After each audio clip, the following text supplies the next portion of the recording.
Man, it's so crazy sometimes, like, when I be thinking about the type of content I want to make or the topics that I want to discuss.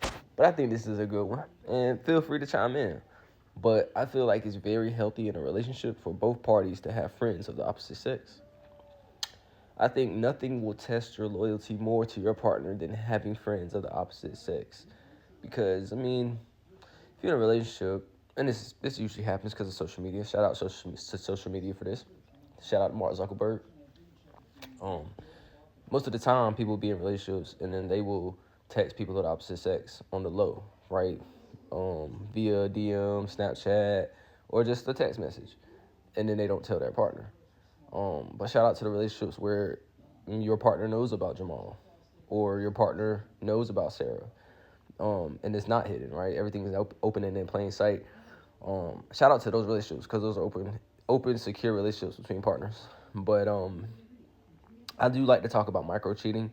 I mean, I didn't really know the term until 2025, but it's a thing.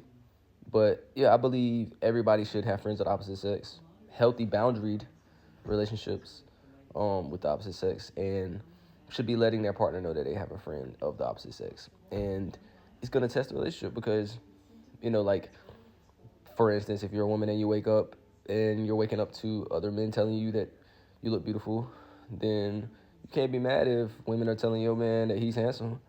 Once again, we can't be, 6 and 7 in our relationships.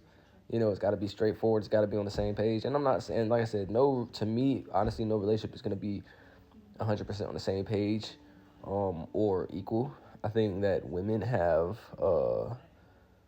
things that are going to happen to them that men aren't going to have.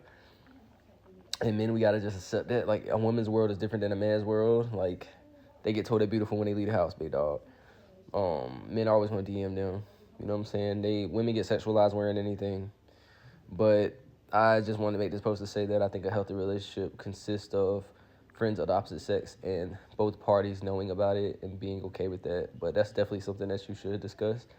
And just understand that someone of the opposite sex is going to be attracted to someone of the opposite sex. That's just normal. So even in friendships, as long as it's healthy boundaries and as long as you are introducing or mentioning your partner to that person of the opposite sex. But if you're not mentioning that person, your partner, to that friend of the opposite sex, then yeah. Love y'all later. Real quick before the video ends, I've actually been in relationships where I didn't know that. I didn't know any of the guys that my partner was cool with. I didn't know any of them, and they were communicating, and it did make me feel weird. It made me feel excluded. But once again, man, these are just topics that I can only speak of from my experience, and I just love to have these conversations, and I love people to chime in. So please drop some comments about your experiences about that. How do y'all feel about friends of the opposite sex and relationships, and ways that you can make things secure and be on the same page. Love y'all. Yeah.